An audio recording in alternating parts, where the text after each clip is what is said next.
I want to thank everyone for joining our March 23rd meeting of the Bud Metheny chapter of SABR. We are lucky to have a guest, Andy McCue, join us today from California. Andy has been a SABR member since 1982. He's won the Bob Davids Award in 2007. He's been on the SABR board, and he served a term as president and survived it from 2009 to 2011. He won the SABR McMillan Award for Baseball by the Books, a history and bibliography of baseball fiction, and the Doug Pappas Award for a presentation on Dodgers ownership. His biography of Walter O'Malley, Mover and Shaker, was published by University of Nebraska Press in 2014 and won the SABR Seymour Medal. His latest book, Stumbling Around the Bases, The American League's Mismanagement of the Expansion Era, was published in the spring of 2022. And I know a few of us have read that book, as well as his Walter O'Malley book. So with that introduction, Andy, thank you very much for joining us. And we are excited to hear what you have to tell us about expansion and Walter O'Malley taking Frank's favorite team out west. Well, let me get all right, this ought to work. Huh. All right. Andrew, thank you for the introduction and for the invitation. Been looking forward to this. It's an interesting tale to tell that I actually, when I was doing the O'Malley book, I was doing the section on the expansion of 61, 62 and looking at it. And I thought, my God, the National League people are just eating the American League shorts here, picking up the better market and outmaneuvering them left and right. And then this pattern kind of appeared that actually became the core of Stumbling Around the Bases. And it's really just kind of a fun story. I mean, you've got all of these very rich, very successful people in a wide variety of businesses who just can't seem to get their act together when they're baseball owners. So anyway, let me tell you the story, and then we can hopefully get to some questions. Just a quick review. I'm sure most of you know this. This is what our national pastime looked like in 1957, all in the upper northeast quadrant of the company. But things began to change. A couple of folks wanted to move, and they did move. And this really kind of began a whole series of changes. The owners had been, for the dozen or so years since the end of World War II, they'd been sitting around trying to figure out what to do about the obvious fact that Los Angeles and San Francisco were major league cities and there was nobody there. They talked about expansion. They talked about moving franchises. They talked about making the Pacific Coast League a major league. All ideas, but nobody did anything until Walter O'Malley and Charles Stoneham bit the bullet, and moved to the West Coast. In retrospect, I think everybody says, oh gosh, that was just an obvious move and it was just brilliant. But it was not perceived that way at the time. In fact, the other National League owners forced Walter O'Malley to sign an agreement that if they didn't make as much money on their visits to Los Angeles in 58 as they had in Brooklyn in 57, O'Malley was going to have to pay them whatever difference it was. So there was a lot more trepidation than looks like in retrospect about whether the move was going to work out financially, both for the teams that moved and the teams that didn't.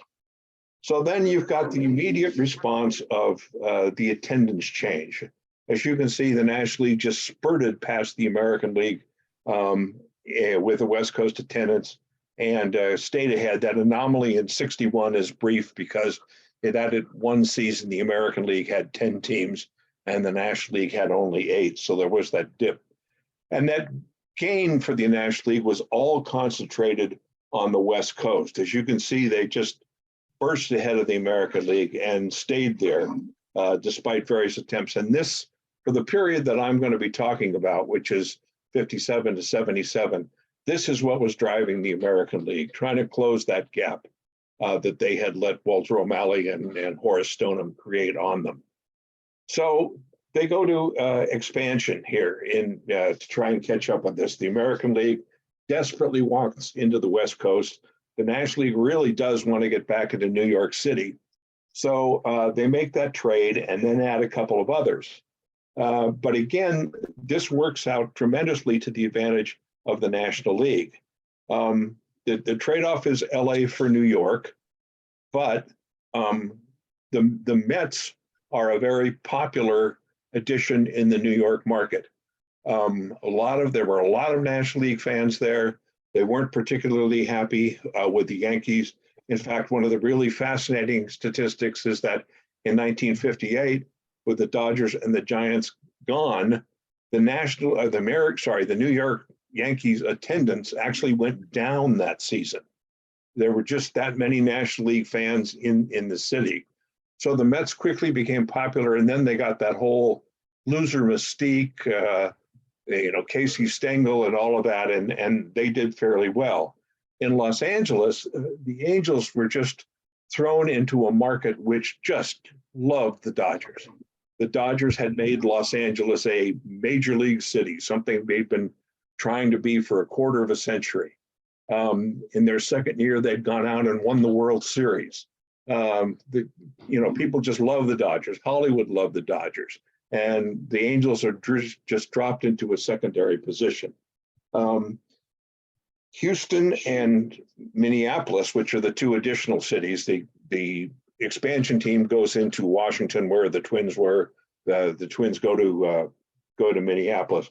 Houston and Minneapolis are at that point roughly equivalent in population, but Houston is facing a great growth pattern that is apparent to many people, and as a result, the two markets that the National League picks up are going to be much more successful than those that the American League picks up.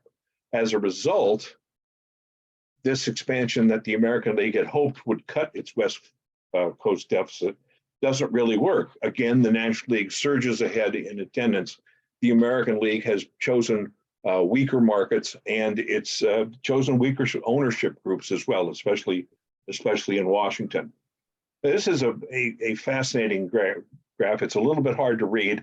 I couldn't put it in color for some reason, but this is the average per game attendance through this period. As you can see, the National League gets ahead and establishes it, and you're talking here in the mid 60s, you were talking that the average National League game draws 40% more people than the average American League game. That seems hard to believe.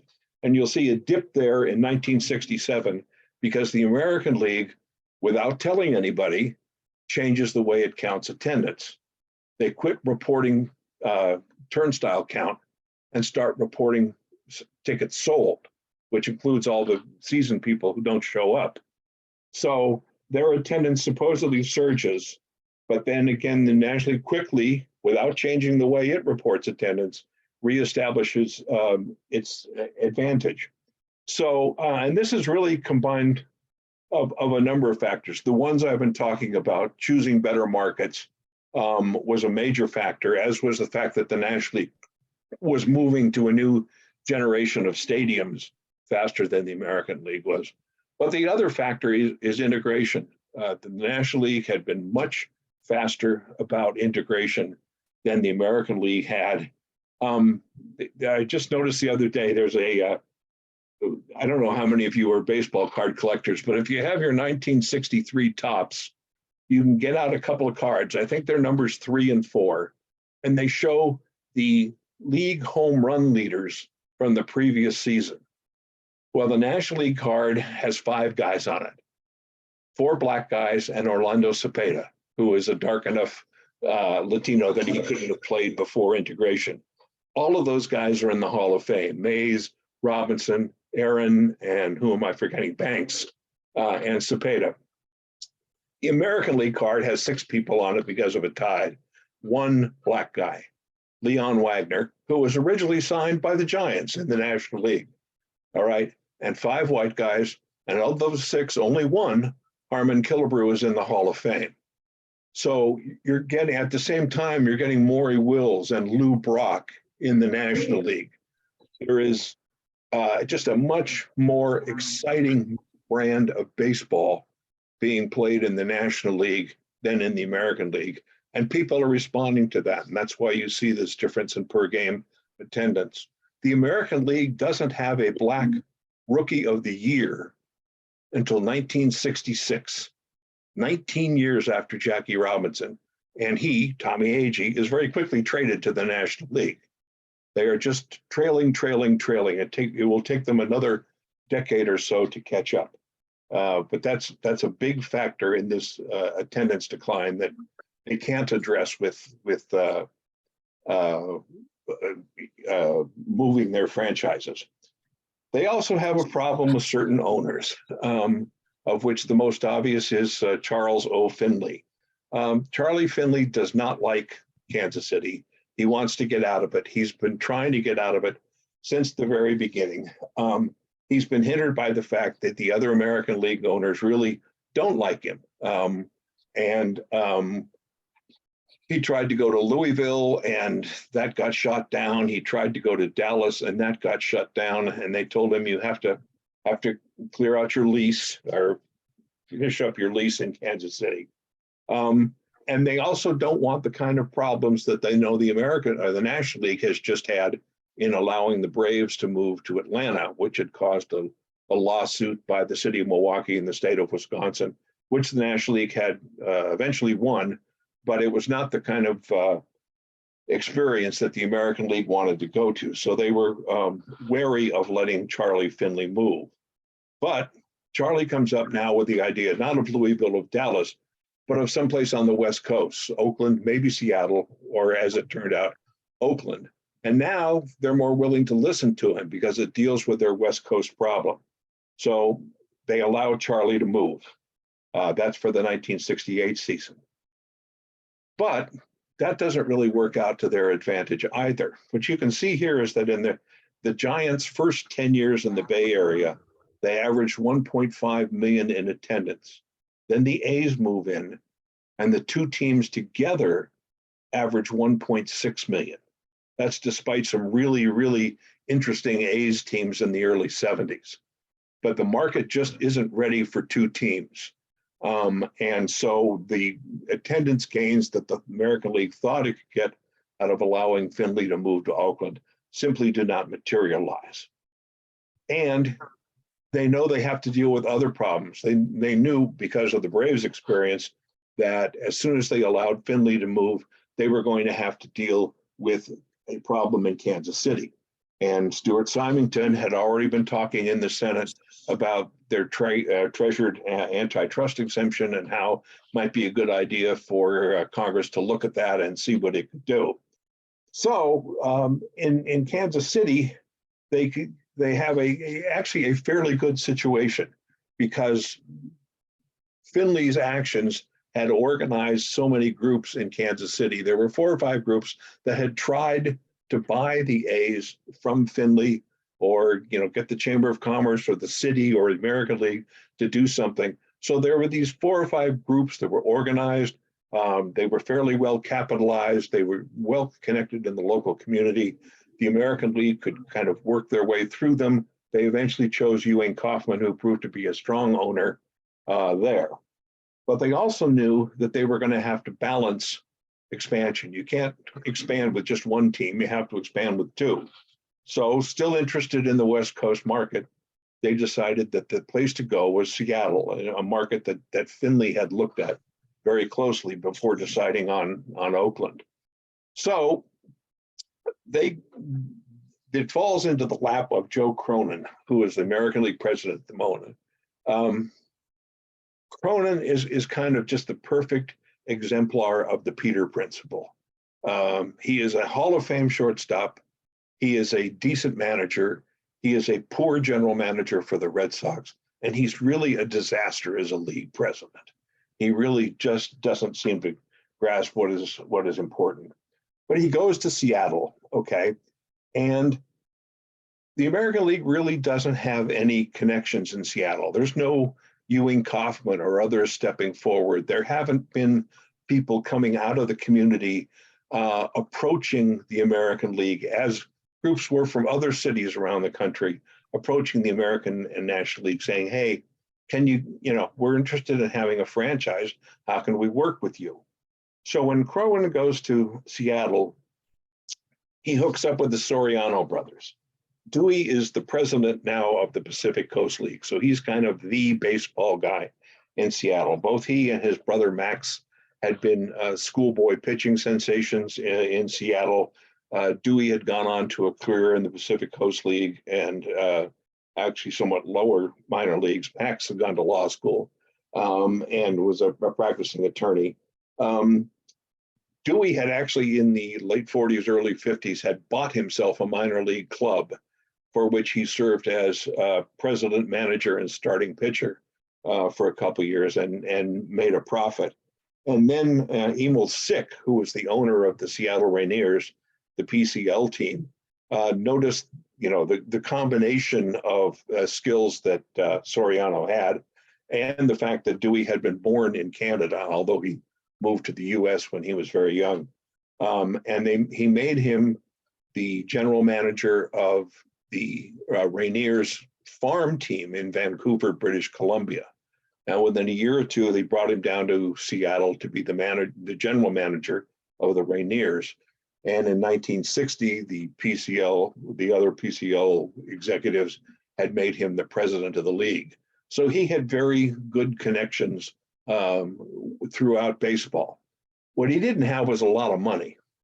And it's estimated that this is Sporting News kind of estimates, that it's going to cost $7 million to start this franchise. One of the notes here, based on all the statistics we were looking at earlier, is that during this expansion, the American League is charging the new owners $5 million for the franchise fees and for the sale of the players that the new team must buy. The National League, at the same time, with the Padres and the Expos, feels that they can charge $10 million, twice as much, and they get it because of the prestige and the financial health of the league as a whole. They can get that money. The Sorianos still have to come up with that $5 million, and they probably have to come up with another $2 million in operating capital just to get things going. Well, they don't have that kind of money. So they fumble around, and finally they turn to their good connection in baseball, who was Gabe Paul, who was at this point a owner of the Cleveland Indians. In 1964, the Indians had seriously considered moving to Seattle and had decided not to. But at the time, the Sorianos had met Paul and with a guy named William Daley, who at that point was the major owner of the Indians. So now they went to Paul looking for suggestions about who they could round up to get the money that they needed. He led them to Daley, and Daley became basically the financial backbone of the Seattle Pilots franchise. This is what it looked like when they finally got things done, with Daley owning 47%, and he brought some other Cleveland people in. The Sorios wind up with basically a third of the sting. You can see this pie chart and it makes sense, but probably what the American League should have seen is that they couldn't raise even a majority of the money in Seattle that they needed for the team. There is money in Seattle. These people are all headquartered there, large companies, family ownership, and all the members of the families have plenty of money. But as Dewey would say later, we don't need any help from outsiders. Well, clearly they needed more capital than what they had, and those were the outsiders. At the time, what was perceived as the problem in Seattle was the stadium. In fact, Finley had chosen to go to Oakland. He liked Seattle as a market better, but Oakland had the Oakland County Coliseum, which they were ready to hand over to him. Seattle only had Sick Stadium. Based on that, he went to Oakland. Sick Stadium had been built in the late 1930s, 1938, as I recall, been a decent PCL park. It had been expanded. Some sources say the capacity was actually 16,000. but that doesn't seem to be really clear. It had been owned by Rainier Brewery, which owned the BCL team, until the mid 60s when they sold the stadium and the team to other interests. They became the Seattle Angels, so it wasn't doing, instead of the Seattle Rainiers, so it wasn't really good advertising for the beer anymore. And more importantly, probably the city was thinking of putting a highway through the area and had bought the property because they wanted to clear the right of way. They had not been, because they thought that was the future, they had not been dedicated to really maintaining the property, and it was kind of run down. They would eventually build, or they would expand Sick's Stadium. You can see, if you go back and forth between these two slides, you can see the additional seating down the lines and in the outfield. But that took a while. There was just one problem after another. Part of it was just that Seattle as a whole was just not that interested in having Major League Baseball. There were 2 members of the city council out of 5 who were absolutely determined they weren't going to spend any money helping a Major League Baseball team. The mayor, a 3rd member of the city council, was kind of ambivalent. And so they weren't getting a lot of support. As you could tell from the earlier slide, when they were looking for investors, they didn't have a lot of support in the business community. So they were kind of on the outside. They eventually struck a deal with the city to pay for these upgrades of the stadium, but the city just didn't get with it. I mean, in November and December of 1968, with opening day 3 and 4 months away, the Sorianos are writing the city saying, come on, we got to get going with this. We got to get working. And the city is not really jumping on the task. But by the time opening day comes along, the work is not done. All these seats that you see in right field, those bleachers, they are not built at all. Just the foundations are in there. The other parts, the seats down the left field line, the seats beyond the outfield and left field are barely finished. The toilet facilities are not in. The concessions facilities are not finished. It's just not a finished ballpark, as Bowie Kuhn notes when he's there for opening day. And it continues. The pilots come home from a road trip in early May and find that the parts of the stadium have recently been refurbished and painted, but the paint hasn't dried, and all of a sudden they are paying dry cleaning bills for a whole bunch of customers who went to a game and came out with paint on their clothes. There are nights when the toilets don't work, when the beer can't be sold. There are all these problems. The team keeps complaining to the city or the contractor complains to the city complains to the contractor. All of these groups, this triangle of people, are complaining to each other all the time. And the newspapers are reporting all this. So what the message that the customers are getting basically is that this place is a dump, which is not exactly what you want to do in a marketing sense. At the same time, the citizens in early 1968 had passed a bond issue to build a new stadium. And that was kind of the hope of the future. But that almost immediately got bogged down in a local political struggle over where this stadium was going to be located, which would eventually become the Kingdom. And so in addition to being told the current place is a dump, the future salvation has been lost in terms of all this partisan squabbling. So there's not a lot of hope here. In roughly June, Max Soriano goes to the accounting department and asks them, how are we doing? And they say, you're going to lose money. They had budgeted for $1 million in attendance and thought they could break even at 850. They wound up getting about 680 and were losing money. and knew that it was just, they were going to have to do something. It was just not working out. They didn't have the capital to promote the team. When they hire an experienced promotions guy, he wants to start a not whole gang program and a season ticket program with the Chamber of Commerce downtown. And they say, oh, no, we don't deal with those people. We're not part of the establishment here. And that they needed better connections with the establishment, which they did not have. So anyway, eventually, the whole thing starts to break down. The Sorianos agree in November to sell the team to these guys in Milwaukee, but they try and keep it quiet because they don't want this to get out. But it does, at least among the upper levels of the business community in Seattle, it gets out. And a bunch of local people come forward and say they are going to try and save the franchise. And they're willing to pay $10.5 million for it, which would allow the Sorianos to get out with their shirts and probably a bit more. So anyway, they start to go ahead, and when all of a sudden it's revealed that a bank has called in a $3.5 million loan to the Sorianos that was taken out for the pilots.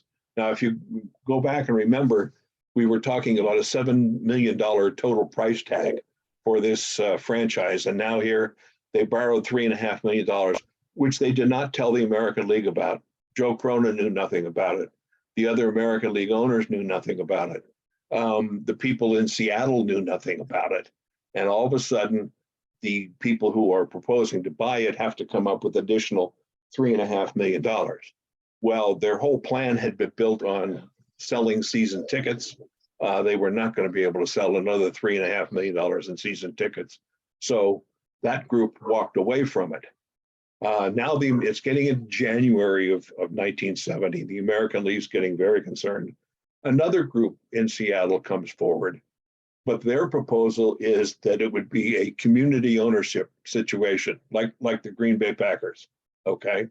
And so they bring it forward. They seem to be a group of fairly solid people. They have political backing, the mayor, the governor, the attorney general, the King County commissioner, who is the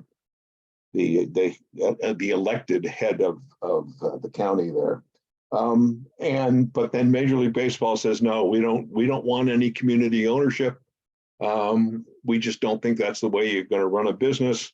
They probably secretly know that basically all of the National League's business the National Football League's business takes place in public because the Green Bay Packers are a public corporation and have to, make their books available to a great extent. They didn't want any of that in baseball. And so they reject that. It's now getting into February. Spring training is starting. They're not sure what they're going to do. Finally, at the end of February, they come up with a solution that they are going to loan the Sorianos. The league will loan the Sorianos $650,000 to tide them over. Well, the Sorianos look at that and say, we can't lose. We can't do anything but lose money, even with the $650,000 loan. So without telling the American League, again, they go into bankruptcy court. Now, everything is completely taken out of the American League's hands.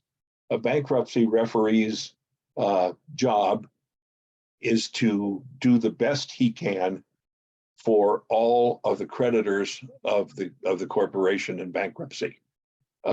He doesn't care what the American League thinks. They can't put in anything but a suggestion.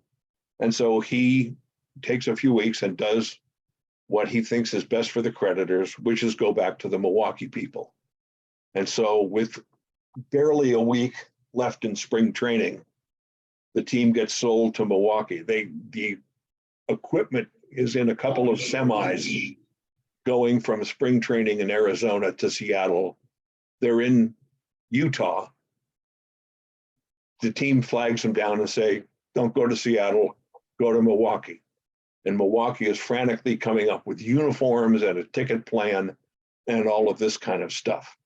So it's just the American League, through choosing poor ownership and then not really following through with them, has created a kind of another mess to start out the 1970 season. And this is how the map winds up looking for 1970, with the Brewers created there. Now, the situation in Seattle does eventually get resolved. You may remember the O'Brien twins. They had been big basketball, especially, and baseball stars for the University of Seattle. Had signed with the Pirates, never really made it. They were utility infielders for a few years, had gone back to Seattle. And Johnny had been elected to the county council for King County, where Seattle's located. And so the Seattle people made him the liaison with Major League Baseball. At the same time, John Spellman has been elected the head of the King County Council, and he is going to really push the completion of the Kingdome. So the grounds for a settlement, of course, I should have mentioned that the city, the county, and the state have all sued Major League Baseball, have sued the American League. And just as they, feared Kansas City would. And so, but the basics for a settlement are all there. O'Brien is going to the American leagues and to the commissioner and saying, what do you need? And they're saying, we want a stable ownership group and we want a decent stadium. Spellman is pushing ahead to give them the stadium.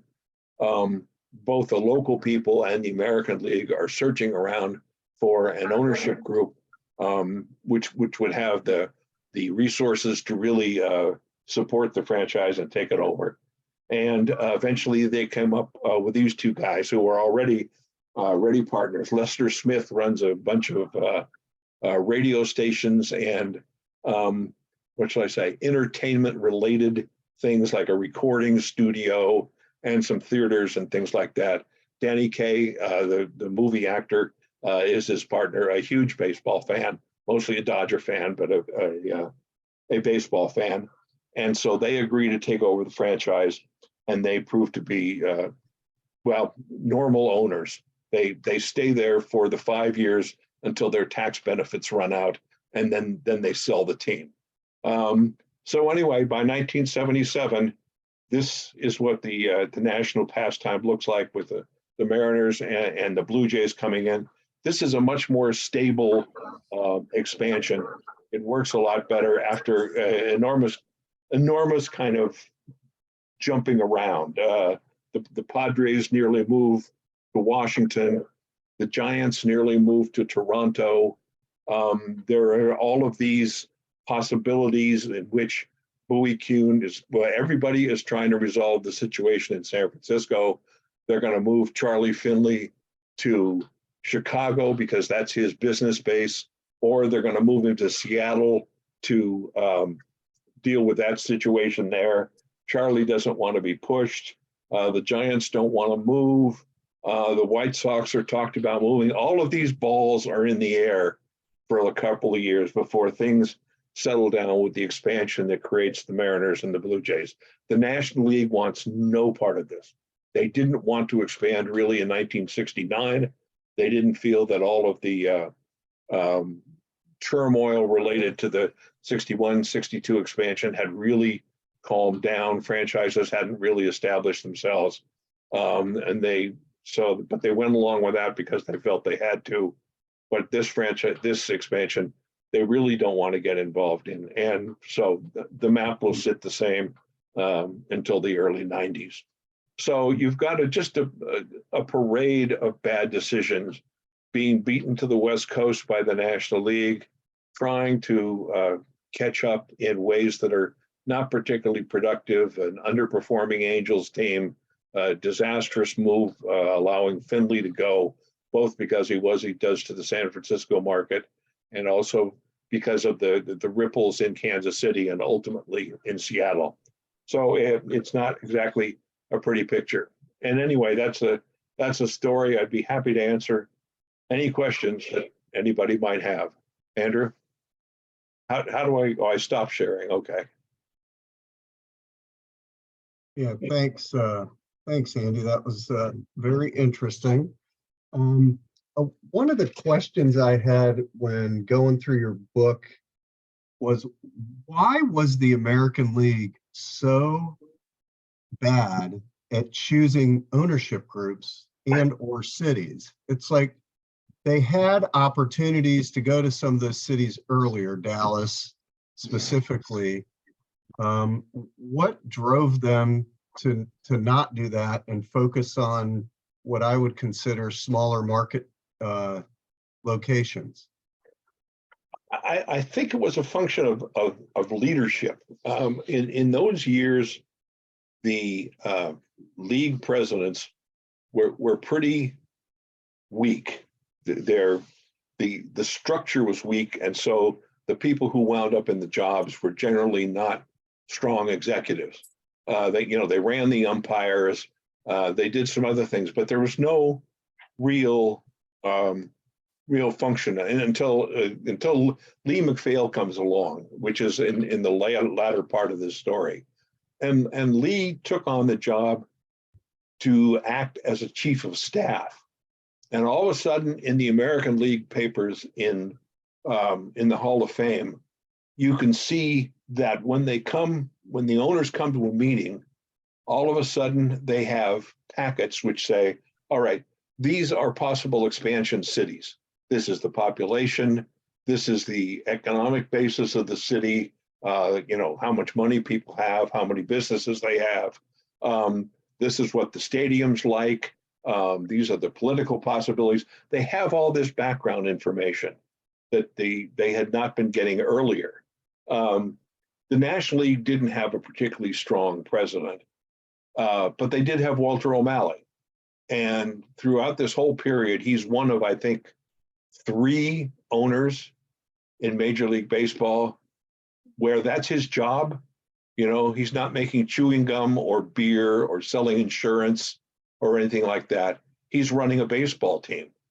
And so he's doing that kind of staff work for his own benefit, really, and then sharing it with the others. So they have that kind of information. They have somebody who's thinking long term. One of my favorite anecdotes is there's a National League meeting sometime in the 1960s. The owners all sit down, the agendas go out on the table, and there's a new item on the agenda that they've never discussed before. And Philip Wrigley looks up and says to Walter O'Malley, he says, "Walter, what do I think of this issue?" And it was just that they expected that O'Malley was thinking about these issues and looking ahead, because that was his job. And it was not Wrigley's job. Wrigley's job was making and selling chewing gum. And so they're getting that kind of leadership there. They move more quickly. If you watch the period that led to the first expansion, they would make a joint decision that, okay, we're going to expand, and we're going to use the Continental League franchise ownership groups that had come forward as the basis for these expansion teams. Well, the National League moves quickly. It begins interviewing these various ownership groups, taking applications for them, and before the American League can blink, the National League has not only the markets, but the strong ownership groups in Houston and New York. The American League is just kind of flat-footed. They are not moving forward. They are not talking to any of these ownership groups at first. They are not even sure that they can get into the Los Angeles market. Ford Frick is waffling about how much support he's going to give Walter O'Malley, who clearly doesn't want the competition. And so they are not forcing the issue as it was. By the time things are approved, the Angels have 8 days to put together a staff the expansion draft. They don't have, I mean, fortunately, it was Gene Autry, and Autry had some good connections in the LA sports community, Stengel and Fred Haney and people like that. But they had 8 days to come up with all the information that they needed to do the draft. Why the American League would go ahead and say, okay, in late 1960, the National League has already said we're going to start in 1962. The American League, in almost a fit of pique, it sounds like, says, oh no, we're going to show you guys, we're going to do it in 61. And that creates this very short timetable for the Angels and the Senators to put together their teams and get them on the field. And the Angels, because of the discussions with O'Malley, the Angels window was ridiculously short. So I think it's a failure. It's really a failure of structure. The owners to this day don't want to give up control of the game to a commissioner or a league president. They want to make all the important decisions. Well, these are 8 or 10 or 12 different people, most of them with very demanding jobs of their own.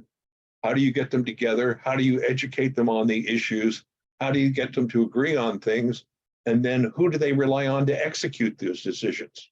It's a poor management structure, and it shows that.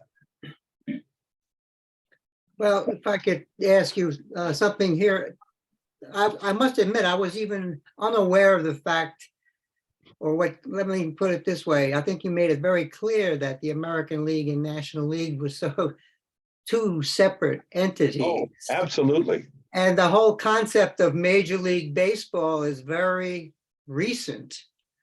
And I'm curious how you see the state of things today with regards to the fallout from all of what you've described, as well as, and I know it's a broad question, but right now there's no talk about, one thing you didn't mention too much today is about all the moving that was going around too. I mean, moving franchises hither and thither, and that's no longer happening.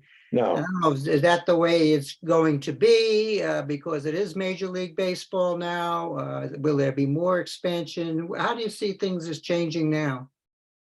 That is kind of a broad question. Yeah. The first thing I'd say is I think that this is what I call one of the unintended consequences of Marvin Miller.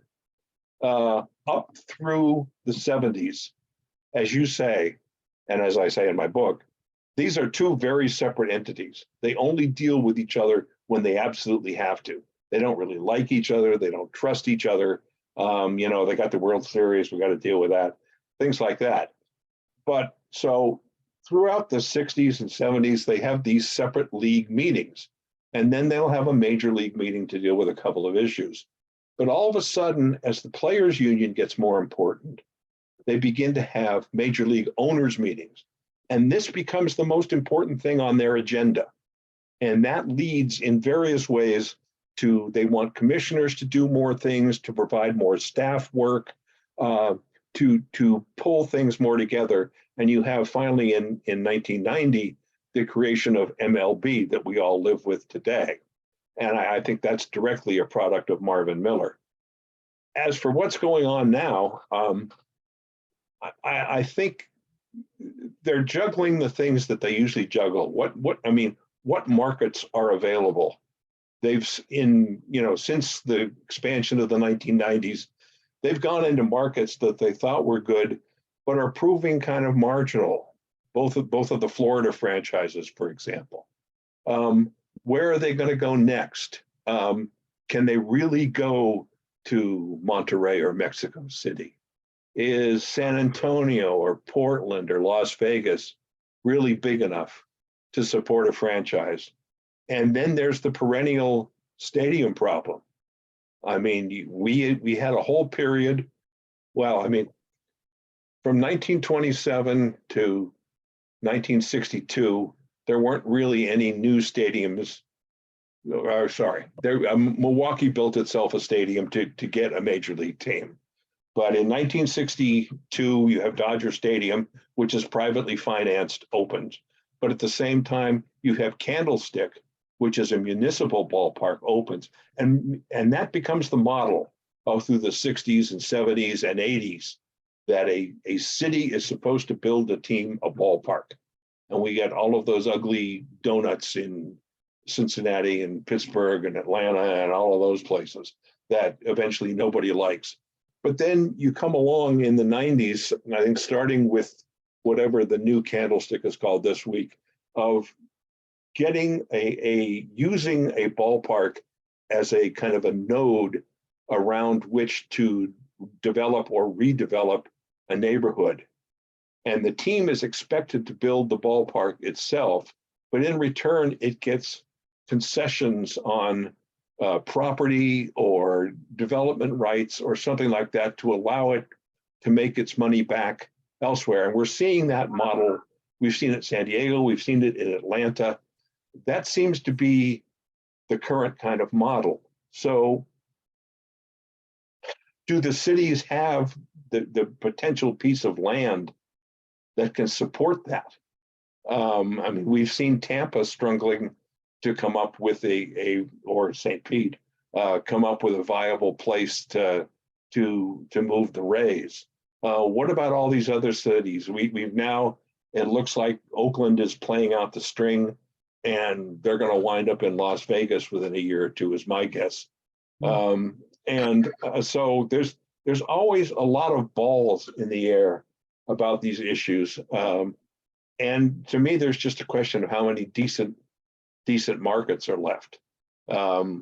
Frankly, I think the best market in North America is Montreal, but that things have been made such a mess there, mostly actually because of the local politicians rather than because of baseball itself, that there's just such a stink about the stadium there, and everybody hated that. So I have successfully not answered your question while talking for 5 minutes.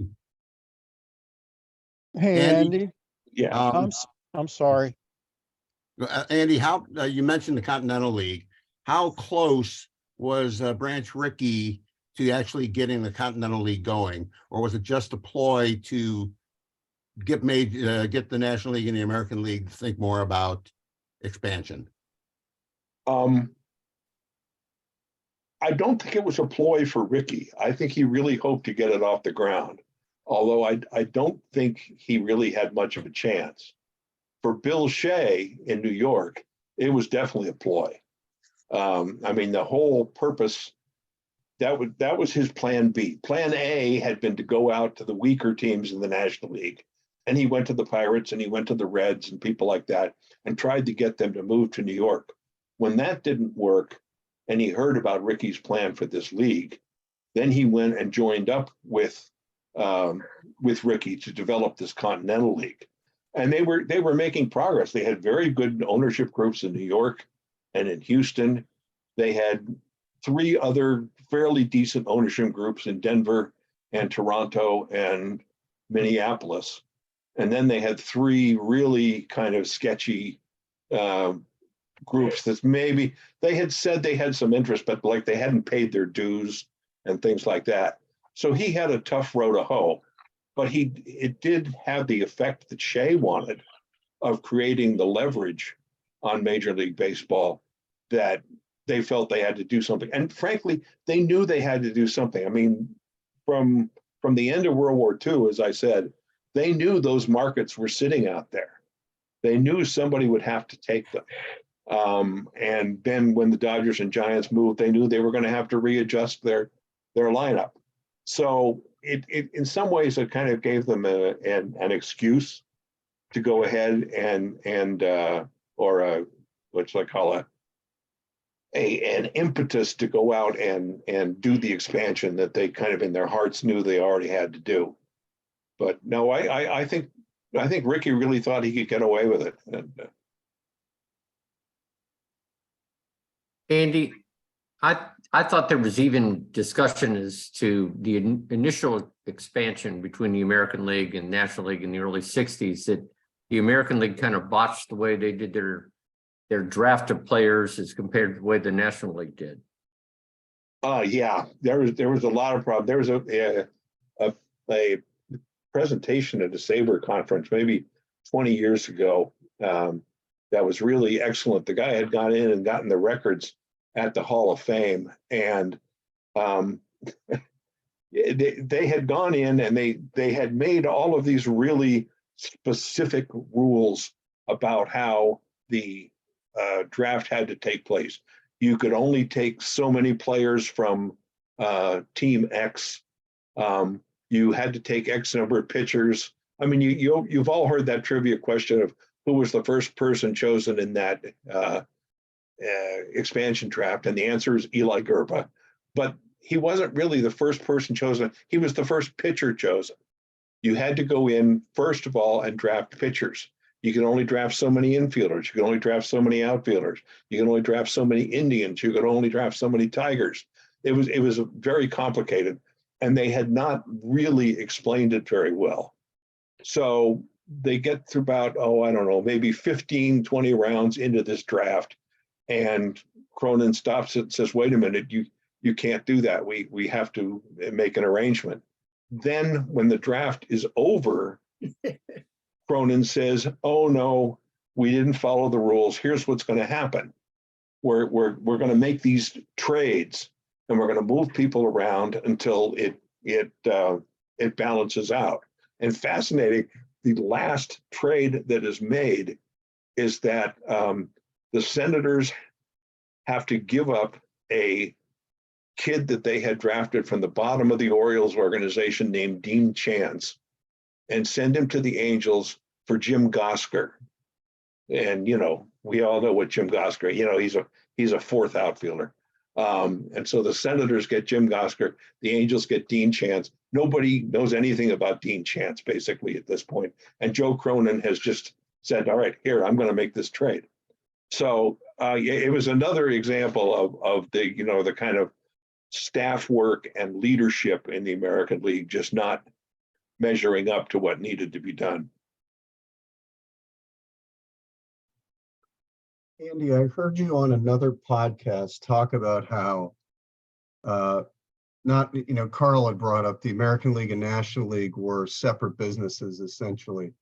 And you had mentioned on the podcast that those two businesses didn't really trade amongst themselves, but that kind of the first major trade, it was 1966 when Frank Robinson was traded from the Reds to the Orioles. My question is, was there any other pressure put on the Reds and the Orioles to not make that trade because of that, because of the they're two separate businesses? Yes, absolutely. I mean, they were jawboned about it. You shouldn't do that.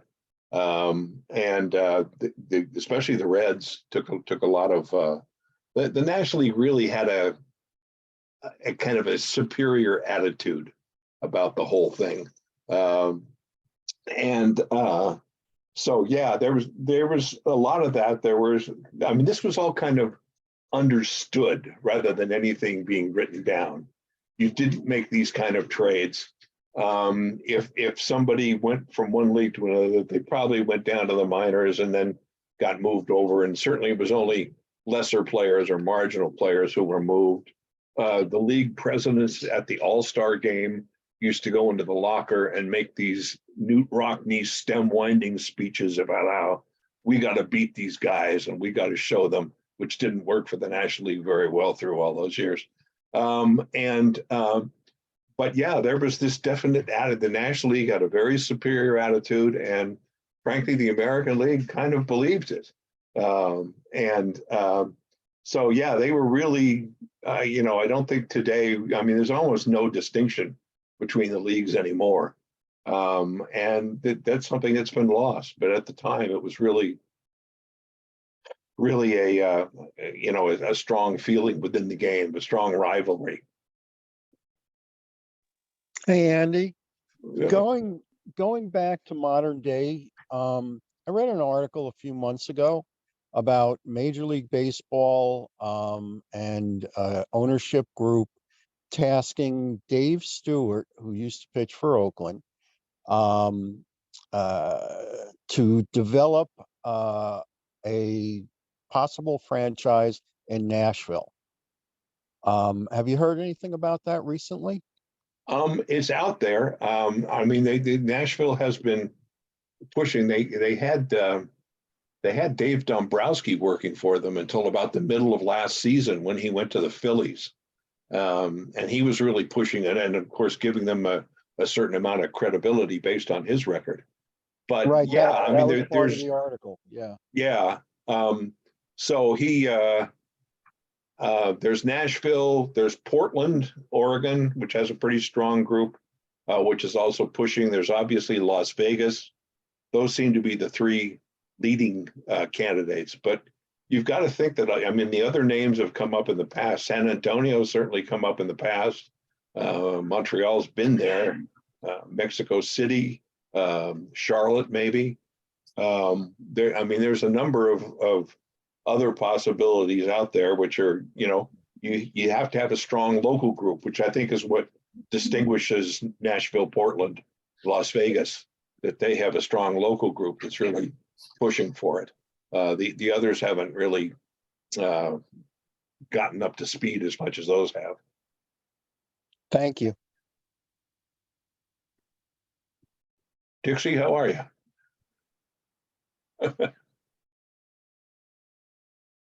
Well, the Nets moved to Brooklyn, so why can't we bring a team back to Brooklyn? I'll tell you, I think if Major League Baseball really wanted to even out franchises, okay, really lower the playing field economically, they ought to put a third franchises in New York, probably in Brooklyn, and they ought to put a third franchise in Los Angeles, and just kind of undercut the Yankees and the Dodgers financial power and even that playing field. But okay, if you want to do it in Brooklyn, you go back to Walter O'Malley's problem. Where are you going to put a ballpark? Yeah, right. Good question.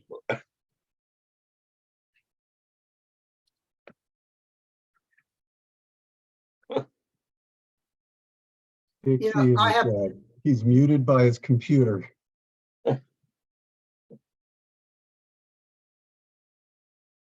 Go ahead, Carl. Well, the only thing kind of tangentially related to this discussion, I notice a lot of baseball books getting published by the University of Nebraska. What is the deal and the connection there? Do you have a feel for that? Your books, of course. And yeah, I mean, they're willing to do it. They do a good, they do a nice printing job. And I guess, let's put it this way, Carl. When I was doing the O'Malley book, they were the only one who was interested. So what am I going to do?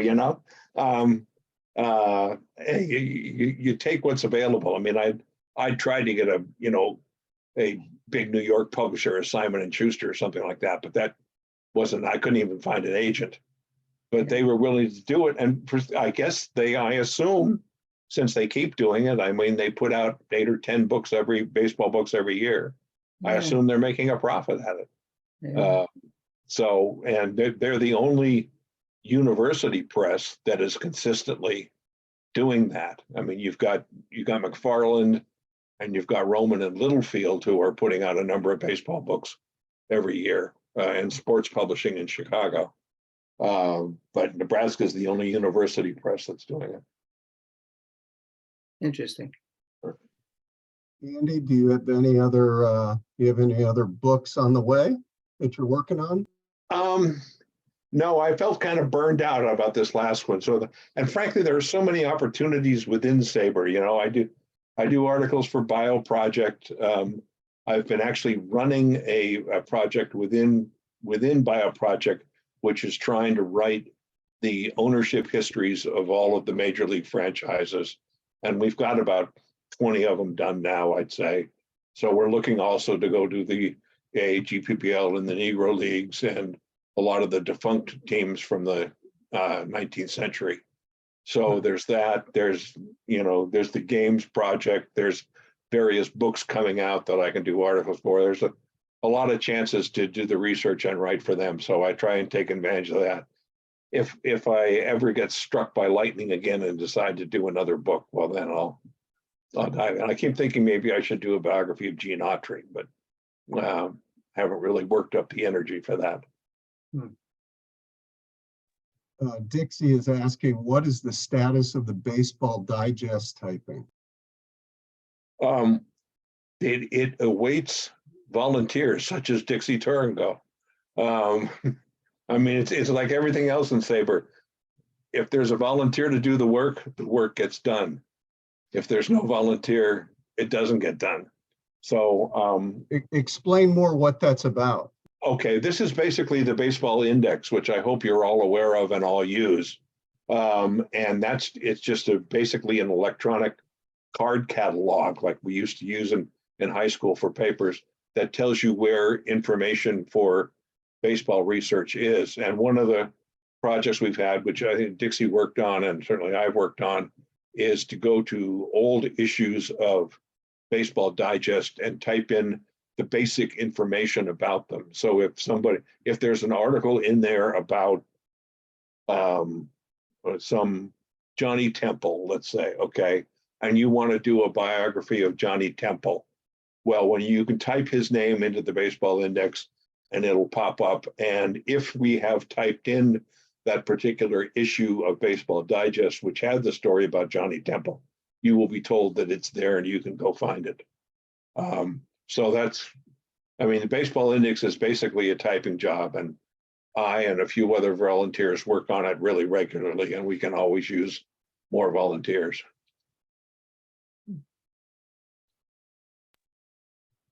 Andy, with If respect people want to to volunteer, who do they volunteer to? I'm sorry, both of you, there were two of you talking. I didn't get either one. okay, with respect to Walter O'Malley, what do you think was the main reason why it took him longer than he wanted to get Dodger Stadium done? Was it related to community concerns because of taking the land that had been occupied by other people as residents, or was it related to just the politics of LA? Because the team was certainly supported and wanted there. Yeah, well, there was a group of people, relatively small but effective, who managed to force a referendum on the deal the city council made with the Dodgers, and then hold up the process a good deal. The takeover of the land was really more of a problem it's more of a problem of perception, I think, than reality. The land had been taken over by the city back in the early 50s. The city was the one who had gone out and basically not the city, it was a housing council authorized by the city, and the council had gone out and eminent domained the land, taken it over, chased 99% of the people out of it.